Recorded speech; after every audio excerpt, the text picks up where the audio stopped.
Hi Wayne, I'll just get right into it. We're going to be making shrimp and grits today. This is a plate of food that is very balanced. It has protein with the shrimp. You're getting fiber and your grains in with the grits.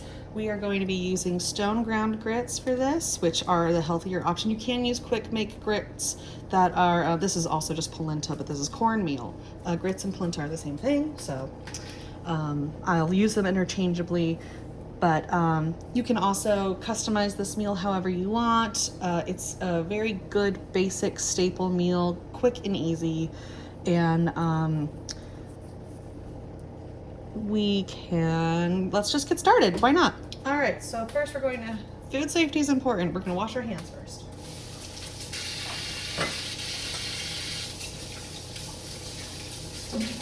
All right, now with our hands washed, let's go over the equipment that we're going to be using. Right now, today, we are going to be using a pot and pan. You can see those on screen right now. Pan for the shrimp, pot for the grits. We're going to be using a wooden spoon and a spatula interchangeably, and you can use whatever you like as long as you're making sure you have the whisk is important for the grits because we're going to be stirring those very vigorously. And the main lessons in this would be that you want to learn how to do some stirring continuously, learn how to do your mise en place, which is French for everything in its place, which is one of the biggest rules of cooking is just to have everything ready so you don't have to do any prep work. So for our prep work, we're gonna put these pans aside real quick and we're gonna look at our ingredients. Let's bring those over here. All right, and so we have some equipment on here as well. You're gonna wanna use a cheese grater. Any cheese grater will do. This is just for, this is just what I have in my kitchen.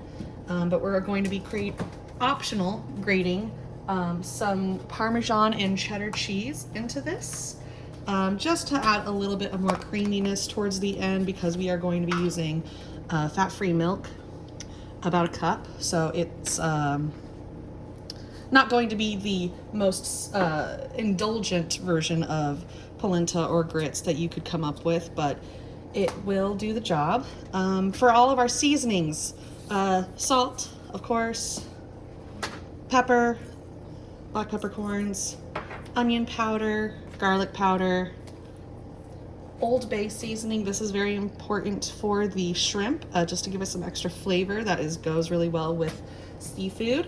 Crushed red pepper, totally optional. I like to have my polenta have a little bit of a kick, and then paprika for color at the end.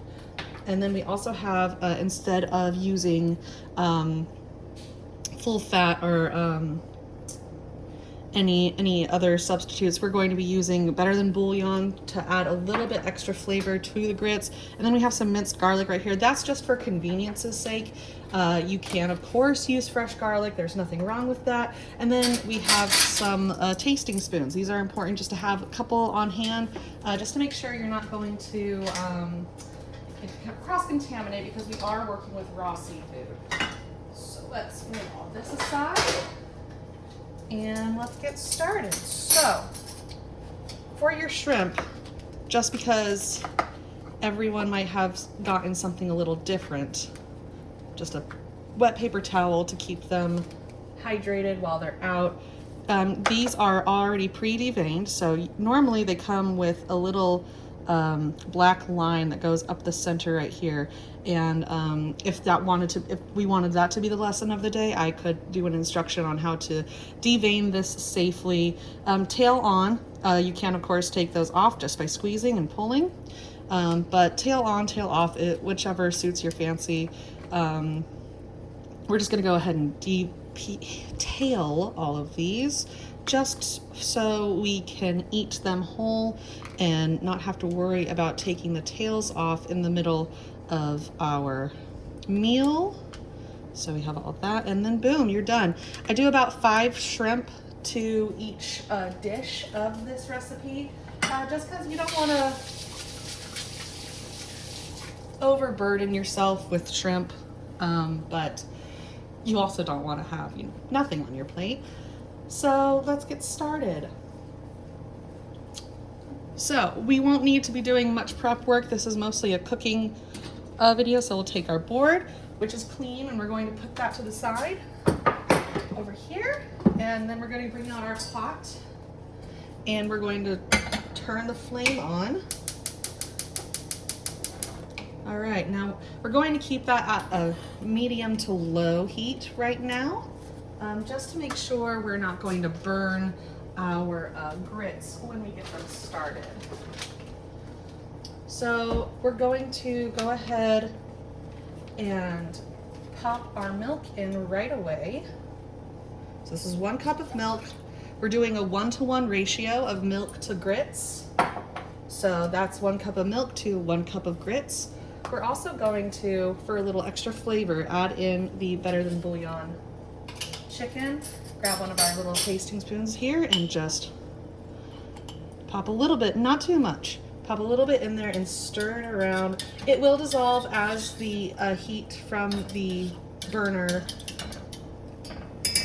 gets to work on there, but we want to make sure that we add as much flavor as we can without overburdening ourselves with calorie count. And then when you've gone ahead and used your spoon, go ahead and pop the spoon immediately into some clean soapy water. Do not reuse it. I don't recommend doing that, but that is what will help you keep organized. And of course, always have a towel of some kind. Mine are hanging off of my stove here. You can't quite see that. But just keep something on hand handy. I sometimes will even put this on my shoulder. You can't see that either. But I'll make sure that I at least have something close by that I can work on. And while that is heating up, let's go ahead and shred our cheese. So I'm gonna bring back the board and pop it over onto these burners right here. These are not on, obviously. Do not do this exact setup. You do how, set your things up however you want to make yourself comfortable while you're going ahead and putting this all together. So I'm just gonna go ahead and grate this.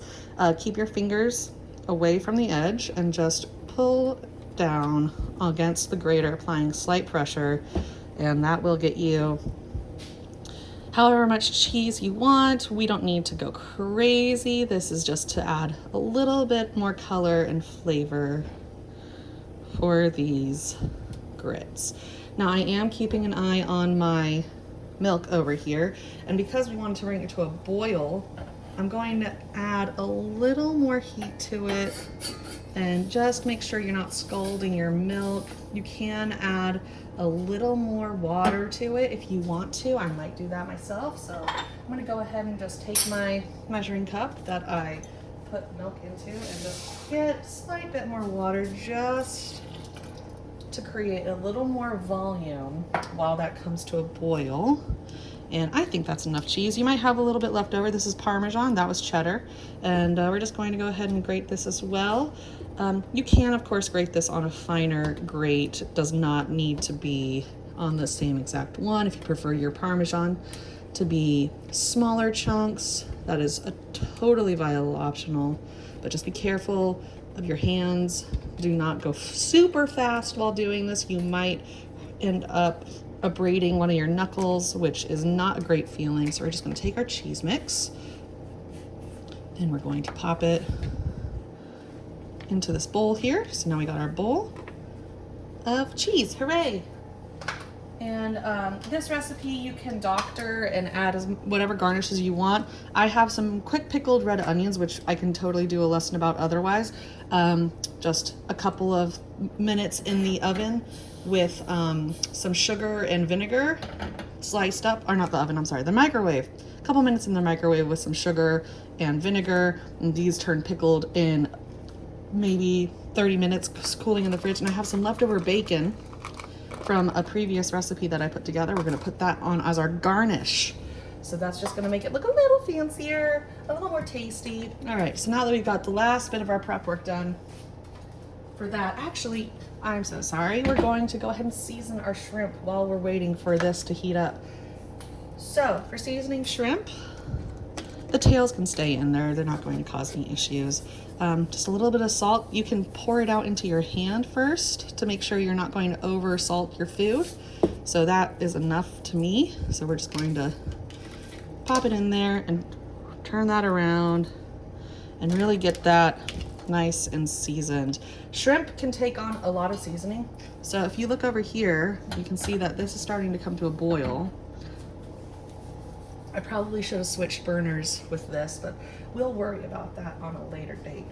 And I'm also going to add, getting another tasting spoon, a little bit of our pre-minced garlic. There's nothing wrong with pre-minced garlic. It is totally a personal preference, or if you don't have any fresh garlic on hand, or even if you don't like garlic at all, you don't have to include it. It is not required, but it does add a lot of extra flavor, and you can alternatively just use garlic powder instead. Okay, so now we see this is coming to a boil and starting to froth. We're going to add in our polenta. Now, this is the part where we want to start stirring vigorously. By vigorously, I just mean keep stirring it. Do not, so you see the polenta is soaking up that milk almost immediately. And we just keep stirring it and keep stirring it, keep stirring it. And this is where you want to be able to use your own judgment on how much liquid you want to see. So see how that's weighing that whisk down? You're going to want to make sure that you are adding in a little extra liquid. So I'm going to add in a little extra water here and just pour it in over the top and start stirring again, and just incorporate that all very slowly together. You can see the creaminess of that, and as it cooks, it's going to continue to absorb that liquid, and the grain is going to expand and get really soft and lovely texture-wise. So keep stirring, keep stirring.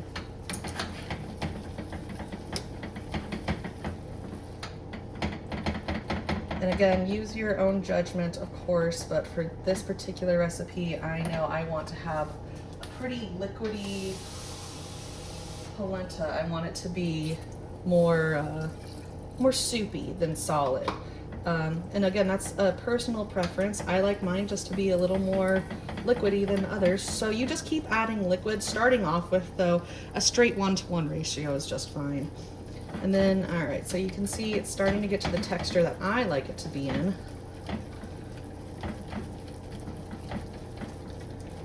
And I'm going to keep adding a little more liquid, because as it cooks, that liquid's going to evaporate and soak into the grit, the polenta corn, a lot more.